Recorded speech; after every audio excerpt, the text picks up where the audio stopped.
Now, Tony Abbott, of course, one of his counterclaims as well, you know, you say what you like about the deal on the pairing of the Speaker, but the government too reneged on climate change because they're now talking about a carbon tax. Here's Tony Abbott. Now, let's be very clear about what's happened here. To win votes, the Prime Minister specifically ruled out a carbon tax.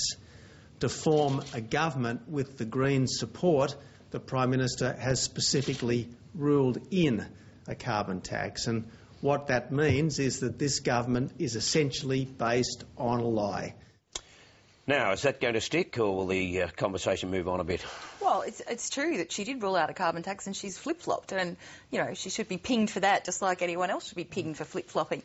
I think it's interesting, there's a view in the opposition that the government is kind of willfully interpreting the Marius Klopper's BHP Billiton's speech about in favour of a carbon tax, that they're willfully interpreting that as a great dramatic move forward when in fact some in the opposition think it hasn't really, the position hasn't changed all that much, so that perhaps the government was looking for an excuse to say, oh, we need to change our position because they've got the Greens and they need to be looking after the Greens, and this is one of the issues the Greens are going to come at them on. It's an interesting theory. They can say, of course, that promise was made when they expected to be a majority government. Nonetheless, it was a silly thing for Julia Gillard to say.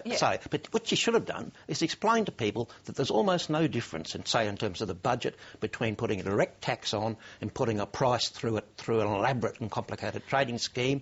And Mr Abbott's scheme also requires the funding to come out of taxes, only existing taxes. And she should have explained that it makes almost no difference to prices. It'll be a small impact, and most households and most businesses, as the Grattan Institute has explained, won't even notice it. Instead of that, she ran away because she's intimidated by Abbott. I think she doesn't understand it as one of the problems.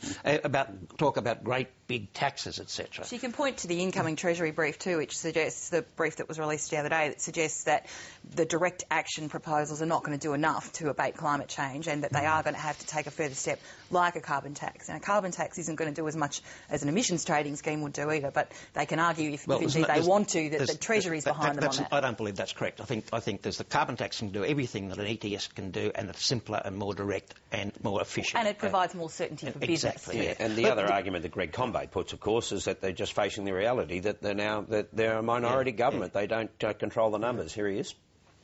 In the political reality in the formation of the government, the circumstances are a bit different than we anticipated, and it does mean that alternative policy options will come onto the table.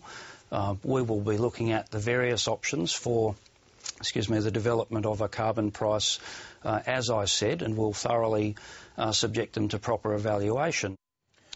Julia Gillard's in a strange position where some critics are saying she must stand up for the policy she spruiked during the election campaign, whilst others are saying, how dare she claim she's got a mandate for anything, she'll start again. Well, I think she's taking advantage of the latter. And can I just go back to the Klopper statement? One critical thing from it was yet another endorsement of dealing with carbon emissions through the marketplace, something which Tony Abbott continues to resist in the face of overwhelming opposition. And whether you use a tax or a trading scheme, you're using a market mechanism to do it. I think the government's problems back in the Rudd days and the Penny Wong days, they overstated this whole thing. They said it would make a profound difference to the Australian economy. The internet does, the cars do, the discovery of mountains of iron ore do, penicillin has done so, etc. This will be trivial. Yeah. And he resists, Malcolm, of course, the views of Malcolm Turnbull, and says that he'll put up with that for just up to a point, I think. He had something to say about that this week. Every member of the Shadow Cabinet, however distinguished, has to abide by the Shadow Cabinet rules. But I'm certainly prepared to cut a bloke a little slack in the week he returns to the Shadow Ministry. And obviously Malcolm has a certain exuberance which you wouldn't want to restrain. But he'll be bound by the rules just as all of us are. I think that was very interesting. And in his speech later that day, he mentioned bracketed two policies on which he will not move, and that was his climate change policy and the broadband policy.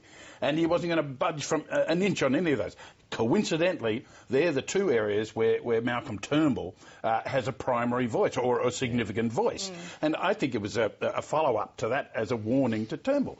Turnbull has a market-based response to climate change, and on the NBN, if he was able to negotiate with the government and improve the business model for the NBN to make it worthwhile return for taxpayer funding, he might sign off on it with the government, which is the last thing that Tony Abbott wants. I don't think Tony Abbott's got any power to discipline Turnbull. Does he really want him on the back bench? Actually, as you said, he's got a 12% swing and actually lost the leadership vote by one vote. Tony Abbott's got almost no power over him, so it was very kind of him to say, look, I'll cut him some slack. You can have a week, Malcolm. Turnbull is having too much fun at the moment, I've got to tell you. And how do you see the parliamentary program then unfolding? There are about 40 bills, but none of them are of great consequence. Well, it's all kind of rats and mice left over from last time. That it's interesting that there's nothing put forward yet that is of any substance in terms of the government's alleged new agenda. Now, whether that's nervousness, whether they want to wait and see how the parliament plays out in the next week, I don't know, but there's certainly nothing from the election campaign in terms of their platform that's being put forward legislatively in the short term.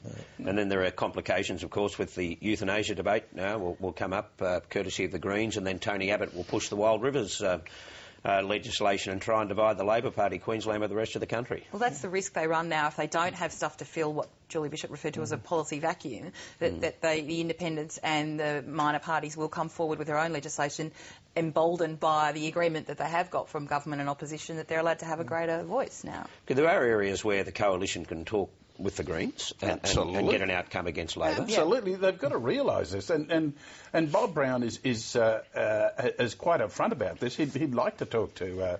because he says you've got to realise it's not the Greens have the balance of the power, it's the coalition in both houses.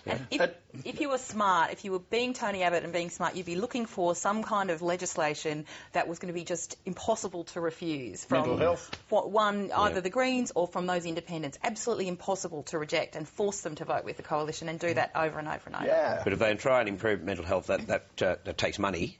Yep. And that complicates it a bit, doesn't it, if you initiate the legislation in the House of Representatives? Oh, yeah, but you can get around that. I mean, quite easily, I would argue, but don't ask me for the details. But look, Bob Brown has made clear that he's not going to support any programs that increase taxes. Unless those taxes are supported by the government. Now, that includes the Liberal Party's parental leave scheme. Much as the Greens support that scheme, and, of course, they don't mind hitting people with extra taxes either, he's just made an agreement with Gillard. He will not support any increased taxes unless the Gillard government supports them. But that still leaves open plenty of areas for work. There's joint work. Suggestions in that Treasury briefing paper where it says where you could easily save some money to pay for things like mental health. It says that the promise that Gillard gave during the election to implement whatever the Murray-Darling Basin Authority said about more buybacks, which some people expect, of water that is, would cost about $2 to $3 billion. There is no need to spend any money buying back water. You can get exactly the same result for the river and exactly the same amount of water for irrigation without any buybacks at all. All you have to do is do the existing thing. When the season starts, you see how much water the river needs, the towns need. The rest can go to irrigation and be allocated as a proportion of the entitlements, as already occurs. It is a complete waste of billions and billions of dollars, this buyback of water. The minute you legislate to try and save some of that money, in sweeps the opposition, piggybacking amendments on it, saying, thanks, we'll take that money and we want to spend it on this.